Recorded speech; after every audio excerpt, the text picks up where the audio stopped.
Radio Rahim here with Kathy Duva, getting ready to promote yet another Sergey Kovalev Crusher event in New York. The last one, you guys were fantastically successful. 2 rounds, knockout, everybody was happy. This one, I think people don't really recognize the challenge that's in front of Kovalev because his opponent's name maybe doesn't ring out in America and doesn't have the kind of recognition that it might deserve. Can you talk to me about the matchup and what his opponent brings this time out? Well, this is a guy who earned his shot and accepted the fight, which put him miles ahead of everyone else because everyone else turned it down. It's hard to get people to fight Sergey. But Igor Mikhalkin is a legit contender. He is a difficult style. He's that kind of fighter that a lot of guys don't want to be in the ring with. He's a southpaw, he moves, he's cagey. Sergey, you know, he has fought so many times I've actually lost count of how many title fights he's had. And if anything, here's a champion that will truly take on whoever comes, and this is the guy who's coming next Saturday. So, well, you said he earned the fight and he accepted the fight, which you would think in boxing would be a pretty common thing. You earn the fight, you want the fight, you get the fight. But before Sergey had his 2 matches with Ward, you were complaining like it was really difficult to get the opponents that you wanted. Obviously, Stevenson was elusive, and it could be a kind of backhanded good thing in that with the loss, has it been easier at all to get the opponents you want? Have you had any, easier time putting these matches together? No, I was kind of hoping that would happen, but it didn't. Sometimes it goes that way. There are no fools, no. We have a world today in which the incentives are still a little perverse. Guys are being offered more money to fight easier fights. I've been doing a lot of reflecting lately as Main Event is coming up on its 40th, that is 40 anniversary in a few months, and people have been asking me about it, and I'm realizing, back in the day, the toughest fighters fought the toughest fighters because that's how you made the most money. Right. There was no big payday for an easy fight. There was no alternative like that. Today, there are people who have that alternative, and as long as they do, we're going to keep seeing fights we don't want to see. Well, right now, there's a good crop of light heavyweights coming up. Yes. Stevenson is willing to get in the ring, at least finally, with someone, so it turns out that that person is Badou Jack, which makes the winner of that fight a possibility for Sergey? Oh, look, we're there. I'll call the winner again the day after, like usual. And if it's Leonard Ellerbe, then maybe it's easier. I don't know. But we're absolutely... He's made it clear today he wants to unify all the titles again, and that was his goal originally, and it's his goal again, and makes my job simpler in the sense that I know exactly what I'm zeroing in on. But what makes my job hard again is people being offered far more money to fight easier fights. Well, Sullivan-Barrera is the fight we expected to see. I mean, that would, if you had asked me on the night in New York after the fight, who's next? It's going to be Barrera, right? He's on your card. He's got a very tough fight ahead of him, but why not this time? Well, he was in the mandatory position to fight Dmitry Bivol. He was offered the Kovalev fight. He was offered far more money for the Kovalev fight, but he chose to fight Bivol instead. So that was his choice.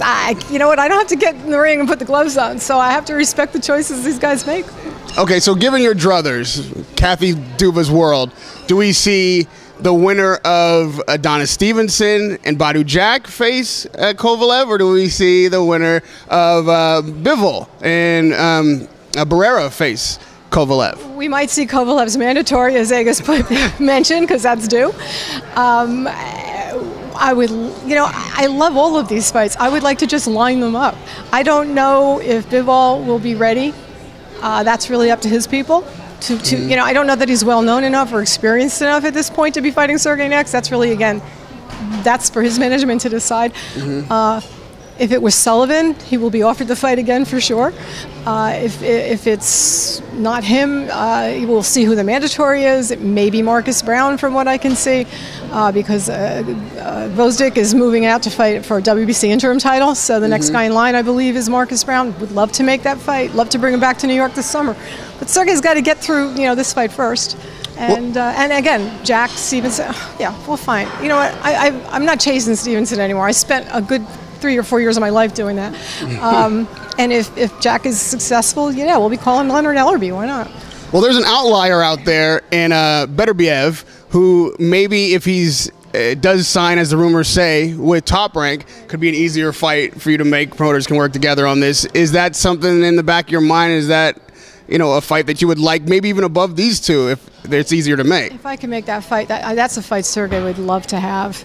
We offered Beterbiev $500,000 a couple of years ago for the fight. He didn't take it. I don't know that he could get that now. But you know what? Aram has his own TV network deal now. There's issues at a higher level, you know, a higher pay grade than mine. So I can only control what I can control. We'll go out there, we will talk to everybody as we always do, and we will make the best fight we can. Well, with that said, obviously the promoter shell game has always been an issue with boxing and matchmaking. With more networks in the game now, which would say that Heyman and PBC, they opened up some new channels and they took a little bit of the monopoly away from these pay networks. Have you ultimately, how you feel about him personally and how it happened aside, has it been a good thing for boxing? Is it making it easier at all for you guys to work together and put these fights together? Or is it better for boxing? How do you assess where we are now from where we were, say, 4 years ago? You know what? I don't want to be a hater, but it's not made it easier, and I don't think the sport is as big as it was a few years ago. I think it has had the opposite effect, as I thought it would going in, but it happened. And I think, you know, when these are part of the perverse incentives, when people are being offered more money than, you know, a fight will legitimately produce to fight, it's very hard to convince them. And I think you can see the PBCs now starting to have those troubles within their own group. You know, when you've been offered far more money to fight an easy fight, well, then you're going to want even more to fight a tough fight. Well, it's not there. You haven't built the fan base. You haven't. The ratings have done nothing but gone down. So, no, I don't think it's helped at all. I think, if anything, we were on an upswing when this started, and I think that it's come, I mean, I don't think it. You look at the ratings for HBO and Showtime. They're both lower than they were. What do you think can pull, I mean, you've described something of a nosedive, so I'll use that terminology. What would you think would pull us out of that nosedive, or at least this descent as you calculate it in boxing? Is it the fighters that need to say, you know what, I don't want the more money, I want the better fight? Is it the promoter? Like, who does this? They have to get back to, like, economic laws of supply and demand. That's what makes it happen. And you know, and another thing, there's been this tendency lately to beat up on HBO, and I'll say this. I'm still waiting for someone to show me when a fight gets a big rating on another network that involves a fighter who hasn't fought on HBO first. Because I don't think it's ever happened. And so we need to get back to home, to the mothership. I think we need to get back to understanding that, you know, again, I've taken abuse from a lot of places. Well, why don't you take them to Showtime? You know, nothing against Showtime, but the fact is, you build your brand on HBO. They're McDonald's.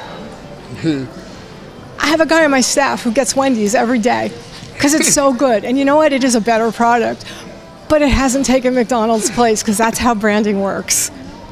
And it doesn't matter who's got the superior product. I know who's got the superior brand. And that is, whether people like it or not, the place where most people see the stars coming up. And if they're not there, they're not getting the fighters are not becoming brands in the eyes of the general public. It just doesn't happen. Yeah, the people who are into boxing, the people who love boxing, they know. To them, the guys fighting on other networks are just as big as the guys fighting on HBO. Unfortunately for us, in the general world, that's just not the case. And I think that has been something that, you know, the whole sport has suffered from a bit lately, is this idea that, you know, well, I don't want to fight on HBO. I want my guys to fight on HBO because they'll build a brand there that they will take with them wherever they go when it's over. And I think that back in a world where you know, they had more money than anybody and they could just get whatever they wanted, I think this whole sport was bigger and better as a result. There were more opportunities for everyone, not just on that platform, but on others. And today, where everybody's trying to become the #1 platform, I don't think Wendy's and Burger King are going to ever take McDonald's place. Well, with this Sabransky knockout, I would say Kovalev is certainly back on brand. Yes, But as eager as I know you are to work with Andre Ward one more time. Don't even say it.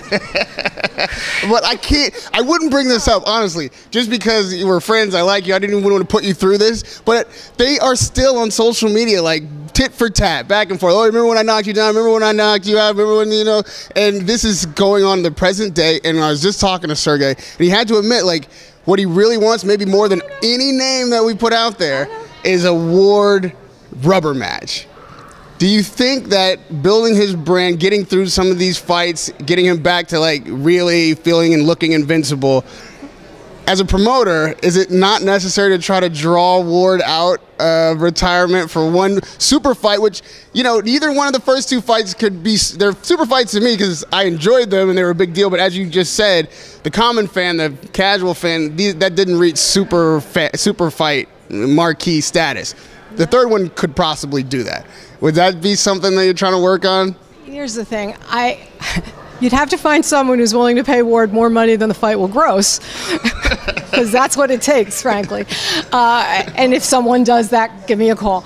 But we're right now. My job is to remind people that, notwithstanding what happened in the ring a couple of times between two particular guys, Sergey's still the man in the division. He's still the man to beat in the division, and he's still the most exciting fighter in the division. So we're just going to keep bringing him back as long as he wants to do this, and as long as the fans want to see him. And where this leads us, we'll see.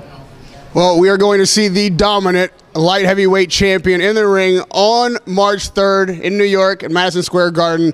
Once again, Radio Rahim with Kathy Duva, taking up your time, putting you through all the stress, and you always take it like a champ. Radio Rahim with Kathy Duva.